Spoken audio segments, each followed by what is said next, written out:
Bizim Ağrı Çanakkale'de Avustralya filiali 1987 yılı kurulgan tipoy biyolaboratoriya oldu. Oşol жылдан beri bizde onda tüzü kapitallık remontlar жүрбөгөн быйыл 2023 yılı biz почти kapitallık remonttan öttük. Бүткүл dünölük banktın жардамы менен бөлүнгөн акчадан бизге дагы лабораторияларды оңдоп түзөө жана оборудованиялар келет. Ошого бизде оңдоп түзөө иштери бүттү. Азыркы күндө май айында бизге оборудованиялар келет, $100,000. Габрабраканда өндүрүүчү цех келет, Латагласканы өндүрүүчү цех келет жана трихограмманы өндүрүүчү цех келет. Эл ара кызматташуу агенттигинен biz proyekt жазганбыз. Ушул жерге биз учебный центрди жайгаштырып, дыйган фермерлерди окутуу борбору болот деп. Биолин биопрепараты эксофиалонифрум бул өсүмдүктөрдүн тамыр системасын жакшыртып жана түшүмдүүлүктү 20-30% чейин көбөйтүүчү биздин биопрепаратыбыз болуп эсептелет. Мына жерде biz 3 tonna biolingini ушул жерде даярдап дыйкандарга, фермерлерге таркатканга биздин мүмкүнчүлүгүбүз бар. Азыркы күндө биздин келишимибиз бар. Азыркы күндө биз дыйкандарга биолингини көбөйтүп жана аларга 300 литрди таркаттык 2024 жылда. Биздин экинчи биопрепаратыбыз триходерма. Илдеттерге каршы айнчарба өсүмдүктөрүнө убагында айыктырат жана алдын алат. Триходерма лигнориум в то же время паразит болуп эсептелгенде өсүмдүктөрдөн чыккан илдеттердин грибокторунун баардыгын толугунан жеп жок кылат. Жана бул табигый антибиотик деп аталат. Биздин мына жазуу талаа иштерине мындай муну маточный культурасы деп коебуз. Ушуну момунтуп жасап, мондай питание менен даярдап жаткан убагыбыз. Кулатабыз, ушул жактан столдордо даярдайбыз. Бул жакта дагы кабинеттерибиз бар. Мына жакта дагы кубатып, даярдап мындай жасап алабыз. Биздин энтомофагыбыз 4 түрдүү энтомофаг чыгабыз. Мына биринчиси алтын көз. Көрүңүздөр, алтын көз. Биздин специалистибиз Абдувахитова Зымрат эже. Азыркы күндө мына алтын көздү көбөйтүп жаткан кези алтын көзгө тамагыны, азыгыны берип жатат. Алтын көз бул 4 түрдүү нерсени жейт, зыянкечтердин азыгы бал менен. Себеби бул өсүмдүктөргө чыкканда ширени жейт да. Ширени жейт жана kurtlardın çok imagalı kurtlardı jeyip jana ziyankeştin jumurtkasына biz пайдалууну көбөйтүп жатып эле зыянкечти да көбөйтөбүз. Себеби зыянкечтер булардын азыгы болуп, зыянкечтер булардын азыгы болгондуктан бизге приходится зыянкечтерди дагы көбөйткөнгө.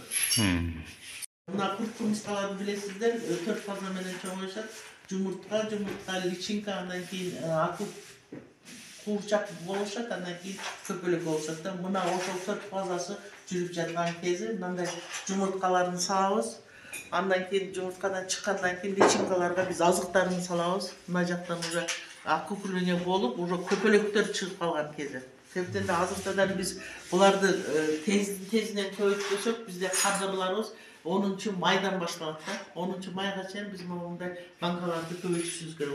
10 майдан топурак ысыганда 10 градуста жүзүндө койгон зыянкечтердин жумурткасы сыртка чыккан убакта алар өзүнүн жумурткасын кое башташат да. Жумурткасын кое баштаганда булар ошол жумурткаларды менен азыктанышып, ошол биздин биринчи күрөшүбүз болот зыянкечтер.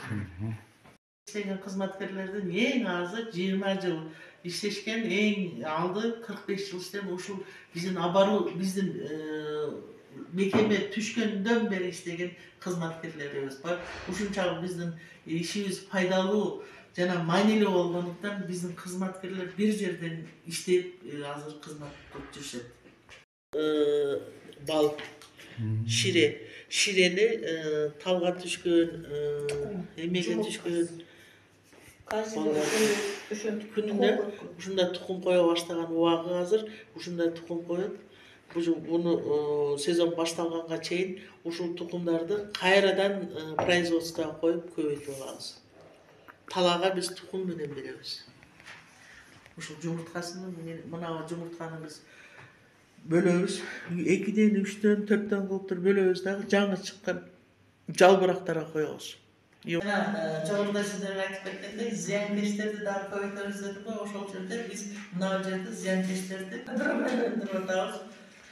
Мисалы түшүндүрүп берер элем. Анан кийин бул жерде 25 градус жылуу температураны требуется, 85% влажность, нымдуулук керек. Мына көрүп атасыздар, арпа. Кадимки эле арпа, бирок бизге таза, үрөнгө сөйлө турган таза арпа керек. Себеби арпага биз мынандай жумуртканы коебуз да. Бул жумуртканын ичинен гусеница чыгат. Цитодрога деп коебуз. Гусеница чыгып эле мына арпаны жейт да, зыянкеч бул.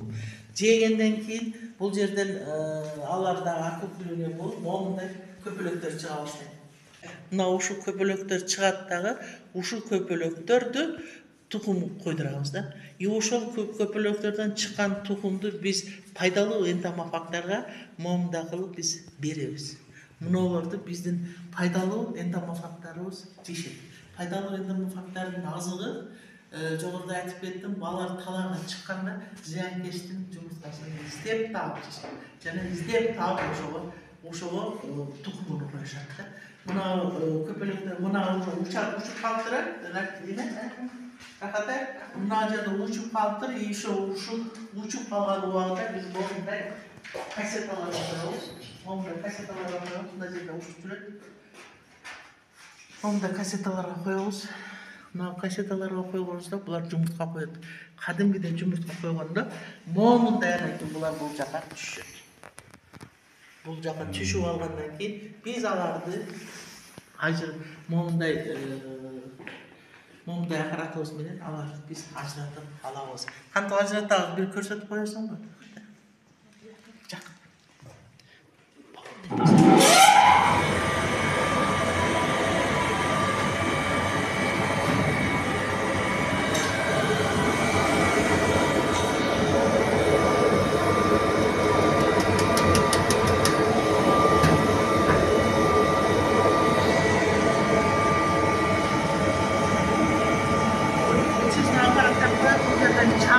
Чаңдан жана башка эмелерден мына жерде элгек менен элгеп алабыз да. Чаңдар бул жака учуп кете берет, элгектен астына момундай эмелер түшө берет. Жумурткалар түшө берет да. Ушул керек, Ушул жака чыгат дагы, андан кийин момундай кылып биз ушинтип эметип алабыз, көйтүп алабыз. 1 килограмм арпадан 7-8 грамм. 5 грамм, 7-8 грамм абдан аз. Жумуртканы абдан аз, биз ошондуктан абдан рецепт менен булардын температурасын, влажностьун карап өзү ыңгайлуу шарт түзүп берүүгө абдан аракет кылабыз. Биз аракет мына ремонттор бүткөндөн кийин ушул айды дагы заманбап жакшы мындай жабдуулар, жаңы жабдуулар, мына эски жабдуулар 87-жылы келген ушул здание менен келген эмелер, жабдуулар. Зыянкечтерди көбөйтүп алабыз. Азыр бул жерде дагы 130 грамма цифрлар ушул жерде жабдуулар келген. Жаңы жабдуулар менен биз дыйкандарга, фермерлерге быйыл 2024-жылы Кудай кааласа кызмат башташабыз.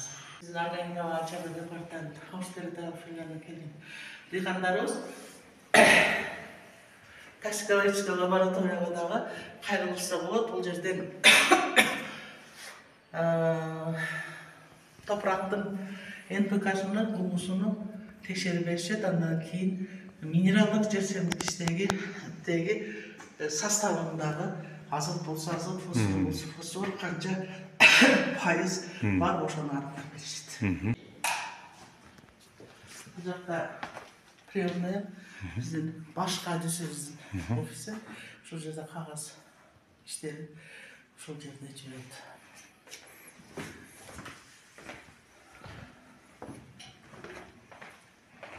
Жақсы. Мына біздің кабинет. Свежий кабинет екен, а? Да, свежий ремонттан кейінгі.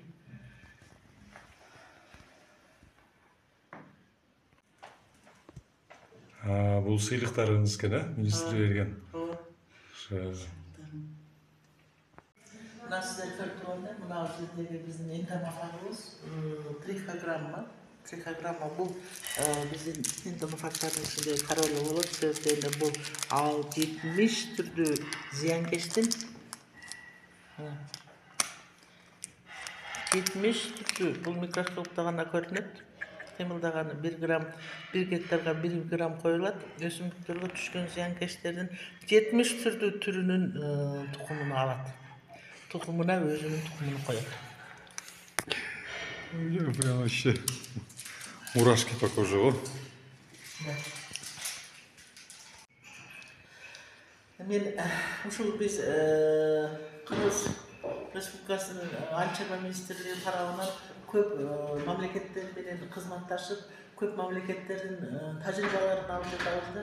Мисалы үчүн біз Япония өлкөсүндө жайка аркылуу барып бизде иштетилбей жаткан сөйлөөлөрдү органикалык жер семиртишке айландырууну биз 1 ай убагында ошол жактан үйрөнүп келдик да. Ошол жактан биз окуп келдик. Ошолорду азыркы күндө биз элге таркатып, дыйкандарга үйрөтүп жаткан кезибиз.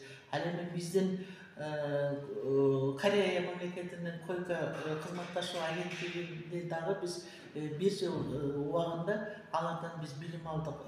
Кореянын органикасы менен тааныштык. Корея менен кандай органика өткөндүгү жөнүндө, органикасы кандай өнүгүп аткандыгы жөнүндө ошолордун жакшы жактарын биз Кыргызстанга тажрыйба алып, биз окуп, билим алып, ошол билимибизди биз азыркы күндө дыйкандарга берип жатабыз да.